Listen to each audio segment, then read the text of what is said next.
नमस्कार बच्चों, कैसे हो आप सब। आशा करता हूँ आप सब अच्छे होंगे। आज मैं आपके लिए लेकर आया हूँ वार्षिक परीक्षा कक्षा से विषय विज्ञान का मॉडल पेपर, जो आपके आने वाली वार्षिक परीक्षा के लिए मोस्ट इम्पोर्टेंट प्रश्न रहेंगे। ये पेपर 70 नंबर का होगा और समय 2.5 घंटे होगा। तो आप सबसे निवेदन है कि वीडियो को पूरा देखें और हमारे चैनल को सब्सक्राइब करें। आज जो प्रश्न उत्तर है ये आपकी परीक्षा के लिए मोस्ट इम्पोर्टेंट है, तो आप वीडियो को पूरा देखें और अपने दोस्तों को शेयर करें। कार्बोहाइड्रेट समृद्ध भोजन है, यानी कार्बोहाइड्रेट पूरा किस में होता है? दूध, चावल, पालक, टमाटर। ऑप्शन नंबर ब, चावल के अंदर। चावल के अंदर कार्बोहाइड्रेट सबसे ज़्यादा होता है। पारदर्शी पदार्थ नहीं है।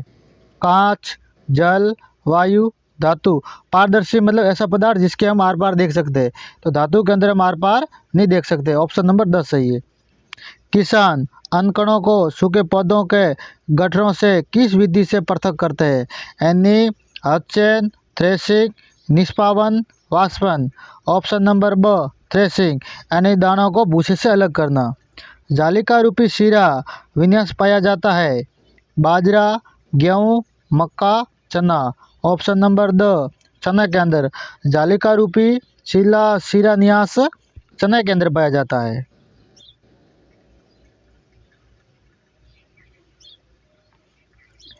मानव में पसलियों की संख्या होती है 9 जोड़ी, 11 जोड़ी, 12 जोड़ी, 10 जोड़ी। ऑप्शन नंबर स, 12 जोड़ी। पूरी पुरी के समुद्र तट पर पाया जाने वाला वृक्ष है? पुरी के समुद्र तट पर पाया जाने वाला कौन सा वृक्ष है? नीम, बबूल, केजुराइना, अनार। ऑप्शन नंबर स, केजुराइना। 1 सेंटीमीटर में कितने मिलीमीटर होते हैं? 10 millimetre, 100 millimetre, 1000 millimetre, 10,000 millimetre. Option number अ, 10 मिलीमीटर। 1 सेंटीमीटर में 10 मिलीमीटर होते हैं। किसी भी वस्तु को देखने के लिए आवश्यक है वायु, निर्वात, प्रकाश, जल। ऑप्शन नंबर स, प्रकाश, यानी किसी भी वस्तु को देखने के लिए प्रकाश इंपॉर्टेंट है। विद्युत रोधक पदार्थ नहीं है? कॉर्क, रबड़, थर्मोकोल, धातु। ऑप्शन नंबर द, धातु, यानी ऐसा कौन सा पदार्थ है जिसके अंदर विद्युत प्रवाहित होती है? वो है धातु। सुमुख में कितने ध्रुव होते हैं? 2, 3, 4, 5। ऑप्शन नंबर अ, दो ध्रुव, यानी सुमुख के अंदर 2 ध्रुव होते हैं, उत्तरी ध्रुव और दक्षिणी ध्रुव, जिसको हम एन या एस बोलते हैं। वायु होती है अपारदर्शी, पारदर्शी, पारभासी, कहना मुश्किल, यानी या इसमें से कोई नहीं। ऑप्शन नंबर ब, पारदर्शी, यानी वायु होती है उसके हम आर पार देख पाते हैं। अब देखो हम बैठे हैं तो हम घूम रहे हैं तो वायु तो चलती रहती है। रिक्त स्थानों की पूर्ति कीजिए। रिकेट्स विटामिन डी के अभाव से होता है, तो खाली जगह में रिकेट्स आएगा। विटामिन डी के अभाव से कौन सा होता है? रिकेट्स रोग होता है। समुद्र जल से नमक वाष्पन प्रक्रिया द्वारा पृथक किया जाया है, प्राप्त किया जाता है। यानी जो समुद्र के जल से नमक किस प्रक्रिया से हम प्राप्त करते हैं? वाष्पन प्रक्रिया। तना जल का संवहन करता है, तना जल का संवहन पत्तियों तक जल को पहुंचाता है। वे पदार्थ जो जल के साथ मिश्रित नहीं होते अविलीय पदार्थ कहलाते हैं, यानी जो जल के अंदर नहीं घुलते वो अविलीय होते हैं। निम्न कथनों का आगे सत्य पर टी और असत्य पर एफ को इंगित कीजिए। उपास्थि अस्थि की अपेक्षा कठोर होती है, यानी उपास्थि होती है अस्थियों से अपेक्षा कठोर होती है, यानी उससे कठोर होती है, नहीं होती है। ऑप्शन ये गलत है। पौधे के श्वसन क्रिया केवल दिन में होती है? गलत। पौधा दिन और रात दोनों में, हम लेते हैं दिन और रात श्वास, तो पौधे भी लेते हैं। ऐसा ही मात्रकों में लंबाई का मानक मात्रक मीटर है? ये सही है, लंबाई का मात्रक मीटर है।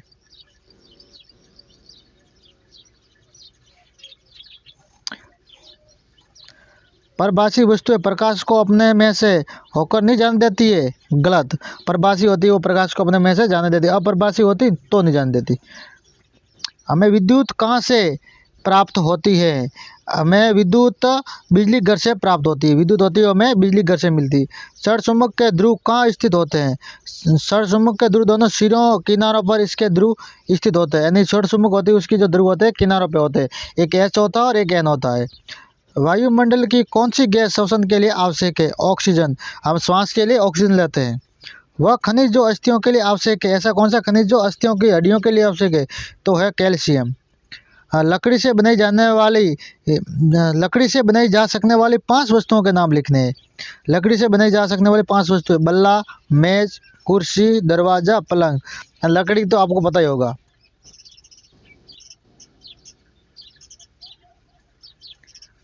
संघनन किसे कहते हैं? जल वाष्प के द्रवावस्था में परिवर्तन होने की प्रक्रिया संघनन कहलाती है। यहाँ की है।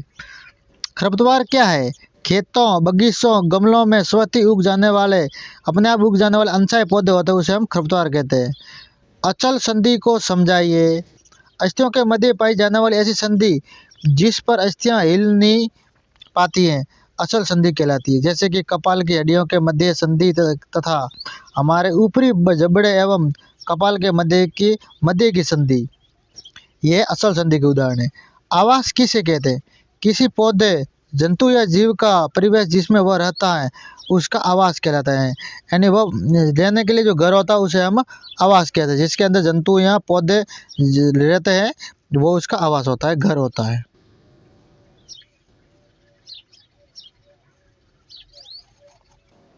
विद्युत स्विच क्या है? इसकी उपयोगिता समझाइए। विद्युत स्विच एक सरल युक्ति है जो परिवर्तन को जोड़ या तोड़ सकती है। घरों में स्विच का उपयोग बल्ब को दीप्तमान करने तथा अन्य युक्तियों को चलाने के लिए करते हैं। वायु किस प्रकार उपयोगी है? स्पष्ट कीजिए। वायु अनेक प्रकार से महत्वपूर्ण है, जैसे वायु में उपस्थित ऑक्सीजन श्वसन और दहन आदि के लिए आवश्यक है। वायु में उपस्थित कार्बन डाइऑक्साइड का उपयोग करके पादप अपना भोजन बनाते हैं।